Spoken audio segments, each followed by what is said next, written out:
दीप्ति, लगातार जो स्वास्थ्य मंत्री की तरफ से जो बयान सामने आया, हालांकि न्यूज स्टेट ने जब उनसे बातचीत की कि कोरोना के नए स्ट्रेन का पहला केस मिल चुका है, इसके बारे में क्या कहेंगे? तो उम्मीद की जा रही थी कि एक जिम्मेदाराना रवैया होगा, बताएंगे कि क्या कुछ यहाँ पर हम तैयारियां कर रहे हैं, लेकिन उन्होंने जब बोला कि मुझे इस बारे में जानकारी नहीं है, तो ऐसे में विपक्ष तो कई सवाल उठाएगा ही।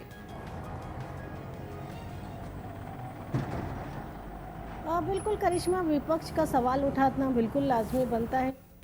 बात यह है कि पूरे देश में कोरोना को लेकर तो एहतियात बरते ही जा रहे हैं। कोरोना के हालात क्या हैं, ये रोज़ जो है सरकार इसका अपडेट लेती है, चाहे वो केंद्र की हो चाहे राज्य की हो। और उसके बाद जो है नया स्ट्रेन आया, उसके बाद जो है जो 26 जनवरी की परेड थी उसमें ब्रिटेन के प्रधानमंत्री नहीं आ रहे, ऐसी यूके से आने वाली कुछ फ्लाइट्स को बंद करने की बात कही गई है।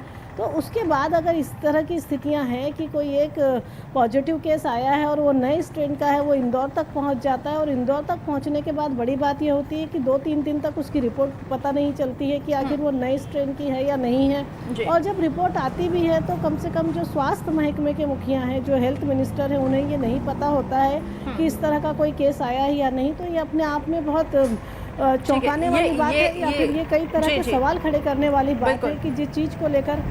बिल्कुल बिल्कुल, ये आपने एक इम्पॉर्टेंट यहाँ पे पॉइंट उठाया। और जब ये सैंपल जाते हैं भोपाल जांच के लिए और उसके बाद स्वास्थ्य मंत्री कहते हैं कि उनको इस नए स्ट्रेन के बारे में जानकारी नहीं है, हालांकि लगातार हम इस पूरे मामले पर नजर बनाए रखेंगे।